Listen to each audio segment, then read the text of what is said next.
Okay, let's take you to KwaZulu-Natal now. 19 suspects arrested in connection with a series of bomb scares in the province, and the Verulam Mosque attack are back in court. Media had been barred from observing court proceedings for 7 days. For more on the story, across live now to our reporter Sibongakonke Mbatha, who is covering the court case for us. Sibonga, thank you very much indeed for your time.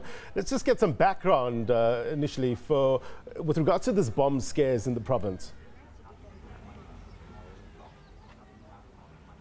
A very good morning to you, Blaine. Yes, indeed, we are back outside the Verulam Magistrate Court, of course, for the appearance of the 19 suspects, as you had mentioned, who were arrested last week, 2 weeks ago, in connection with the series of bomb scares that have been happening around the province, as well as the mosque attack that was reported on this year in May. Last week, Monday, members of the media had to camp outside because they were barred from participating or observing proceedings. But it was not only just the members of the media, but it is also the members of the public as well as the family of the victim, because we will recall that during the attack, one person died and other two sustained injuries. And of course, it is the family of the deceased who are here to see whether justice is indeed being served. And the police had promised to work around the clock to make sure that the suspects responsible for the crimes are apprehended. And indeed, 19 suspects have been arrested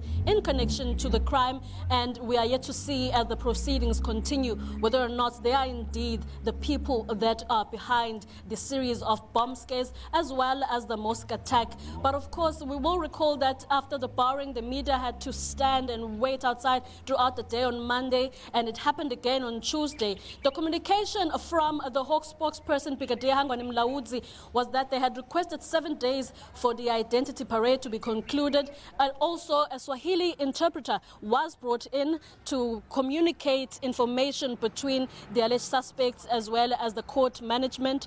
And it now rests upon the court's order whether it is being evoked today or not, because the 7th day that had been requested is finally up. So we are yet to witness whether or not the members of the media are allowed inside to observe and participate in the proceedings, or they continue to be barred. And all of that lies within whether or not the identification that had to be made is complete or not. And we will all hear once the proceedings start. Earlier this morning, we are still waiting for them to start. That's the only time we'll be able to get information as to what is expected to happen. Blaine? Sibonga, I just want you to turn around very quickly. I see some people have gathered behind you there. Do we know who they are? Last week, Tuesday, we did witness some of them, another particular group, even though it wasn't exactly this one, who was expressing exactly what this group is expressing in their placards, saying that no place for religious extremism in South Africa, no bail for terrorists. The previous group last week did highlight that these alleged suspects are fake Muslims. They were angry and shouting, saying that they must not receive bail as they are tarnishing the Muslim culture. As you can see behind me, another group has come because they had promised that they will come and participate and be outside courts regardless of whether the court order is being evoked or not. They will come out in support of no bail against the alleged suspects arrested. Just take us back in terms of this arrest. I remember reports initially saying that, police were keeping the identity of the suspects very tightly guarded in that regard because they didn't want to give too much away because more arrests were going to be made. But how did they come about arresting these 19 suspects?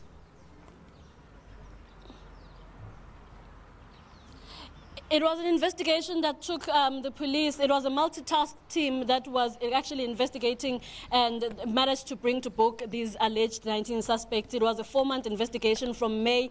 And indeed, I think it contributed to the request to bar the media from publishing any sort of information on the alleged suspects because it might jeopardize the investigation. That was the communication that we received from the Hawks. And on Friday, on the day where they were arrested, later on in the day, Minister of Police Begicele did in fact announce 3 suspects that were arrested, but indeed all of the 19 had been arrested on that particular day, but the rest of them could not be announced on the day because the 3 alleged suspects which were announced are the kingpins behind the group that was arrested in totality, which turned out to be 19. So only the 3 had to be announced on the day. And on the day of the arrest, Blaine, we must make mention that the Hawks do reveal that on the day of the arrest, they managed to rescue a victim who was kept in a dungeon, chained, and he's currently recovering in a private hospital, which cannot also be named because they're also protecting him in this regard. So any particular information on all the suspects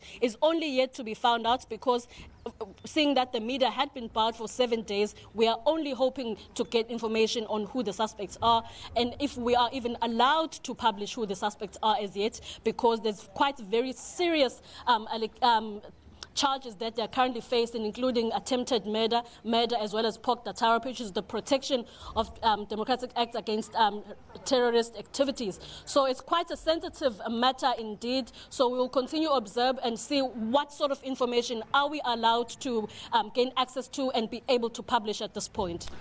Interesting, serious case you're covering there, Sibonga. Thank you very much indeed for your time. Sibongakonke Mbatha is live for us in KwaZulu-Natal.